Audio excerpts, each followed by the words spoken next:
Hi everyone, I'm Shelley and you're watching There's No Place Like Home. I'm back with another reading of Paradise Found, The Cradle of the Human Race at the North Pole by William F. Warren. And today I'm going to be starting part 2, and we're actually going to be reading 2 chapters today because they're both very short. The first chapter is called The Hypothesis, and that really is just an overview of what is going to be talked about in the rest of the book. And the second chapter that we are going to be reading is called Important New Features at Once Introduced into the Problem of the Site of Eden, Significance of These for a Valid Solution. And as I read this, all I'm thinking is, wow, they really made titles and chapter headings much longer than what they do nowadays, right? So with that being said, let's get started. Chapter 1, The Hypothesis. The golden guess is morning star to the full round of truth. Tennyson. From the foregoing chapters, it would seem as if nearly every imaginable site for the Gan Eden of Genesis had been proposed, examined, and found unavailable. One, however, remains, a region of rarest interest in astronomical, physical, and historical geography, the natural center of the only historic hemisphere. Considering the fascination of the subject and the inexhaustible ingenuity that has been expanded upon, it seems remarkable that it should be left to the closing years of the 19th century to bring forward and seriously to test the proposition that the cradle of the human race, the Eden of primitive tradition, was situated at the North Pole, in a country submerged at the time of the deluge. This is the hypothesis which is proposed in the following pages to examine and, according to the evidences, to adjudge. We propose to make the test both strict and comprehensive. Hypotheses, however promising, must be brought face to face with reality. Ours, like its numberless predecessors, must be rejected if the solid facts of any of the following sciences show that it is inadmissible. Number 1, general geogeny, or the science of the origin of the earth. 2, mathematical or astronomical geography, particularly its teachings as to the inhabitableness or uninhabitableness of the circumpolar region with respect to light. 3, physiographical geology, particularly its teachings as to the probability or improbability of the former existence and subsequent submersion of a circumpolar country. Number 4, prehistoric climatology, particularly with reference to the temperature at the pole at the time of the beginning of human history. 5, paleontological botany. 6, paleontological zoology. 7, paleontological anthropology and ethnology. And 8, comparative mythology, viewed as the science of the oldest traditionary beliefs and memories of mankind.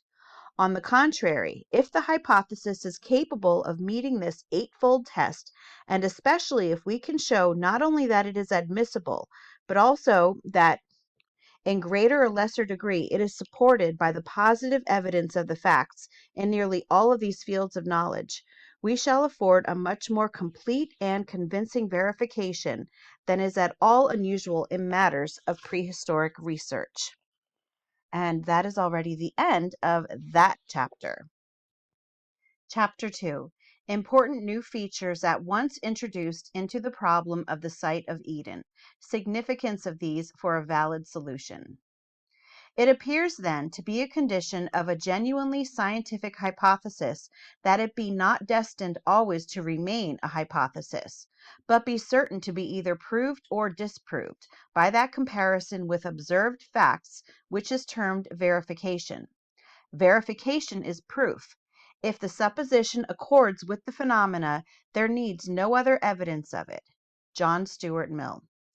It is evident on a moment's thought that our hypothesis immediately and materially modifies the whole problem of the location of paradise. Given a prehistoric circumpolar continent at the North Pole as the cradle of the race, what must have been marked and memorable features of that primitive abode? 1. To the first men, there would have been but one day and one night in a year. 2. The stars, instead of seeming to rise and set, would have had an apparently horizontal motion round and round the observer from left to right. 3. The pole, the unmoving center point of the heavens directly overhead, would naturally have seemed to be the top of the world, the true heaven, the changeless seat of the supreme all-ruling God. And if accordingly, through all the long lifetime of the antediluvian world, the circumpolar sky was to human thought the true abode of God, the oldest post-diluvian peoples, though scattered down the sides of the globe half or two-thirds the distance to the equator, could not easily have forgotten that at the center and true top of the rotating sky was the throne of its great Creator, and that there, in the far north, was the sacred quarter of the world. 4.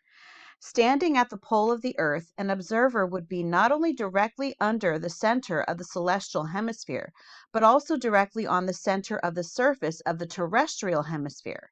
There and there alone the heavenly bodies would move in horizontal planes round and round him everywhere at an apparently equal distance, and he would seem to himself to stand on the one precise center point of the entire earth. Every departure of a few miles in any direction from this polar position would at once confirm this first impression. If, therefore, primeval Eden was at the pole, the descendants of the first man, going away from such an original country, could hardly have failed to remember it as the center of all lands, the omphalos of the whole earth. 5. Supposing the first man to have been located in the central and most elevated portion of the hypothetical Eden land, the streams there originating and flowing seaward would have flowed, not in one, but in various opposite directions toward all the cardinal points of the horizon. Moreover, all of these streams being obviously fed, not by each other, but by the rain from heaven, it would not have required a very powerful imagination to conceive of them as parts of a finer and more celestial stream, whose head springs were in the sky.